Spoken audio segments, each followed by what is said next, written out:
ಎಲ್ರಿಗೂ ನಮಸ್ಕಾರ. ನಾನು ಈ ವಿಡಿಯೋದಲ್ಲಿ ಗಿಣ್ಣು ಯಾವ ರೀತಿ ಮಾಡೋದು ಅಂತ ಹೇಳ್ಕೊಡ್ತೀನಿ. ಮೊದಲಿಗೆ ನಾನು 1 ಲೀಟ್ರ್ ಆಗೋಷ್ಟು ಹಾಲು ತೊಗೊಂಡಿದ್ದೀನಿ.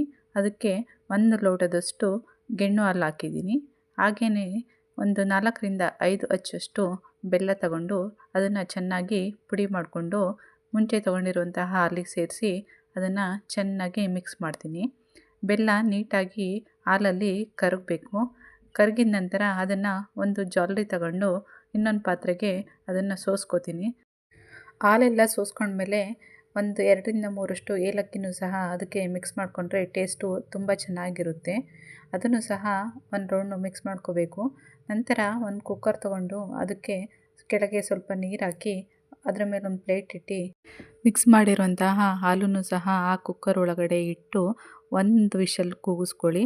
ಈ ರೀತಿ ವಿಷಲ್ ಕೂಗಿಸ್ಕೊಳ್ಳೋದ್ರಿಂದ ಟೈಮು ಸಹ ಸೇವ್ ಆಗುತ್ತೆ. ಇನ್ನು ಕೆಲವರು ಹಬೆಯಲ್ಲಿ ಬೇಯಿಸ್ತಾರೆ, ಅದೂ ಚೆನ್ನಾಗಿರುತ್ತೆ. ಈ ರೀತಿ ಒಮ್ಮೆ ಟ್ರೈ ಮಾಡಿ ನೋಡಿ. ಸೂಪರಾಗಿರೋ ಗಿಣ್ಣು ರೆಡಿಯಾಗಿರುತ್ತೆ ಟೇಸ್ಟ್ ಮಾಡೋದಕ್ಕೆ.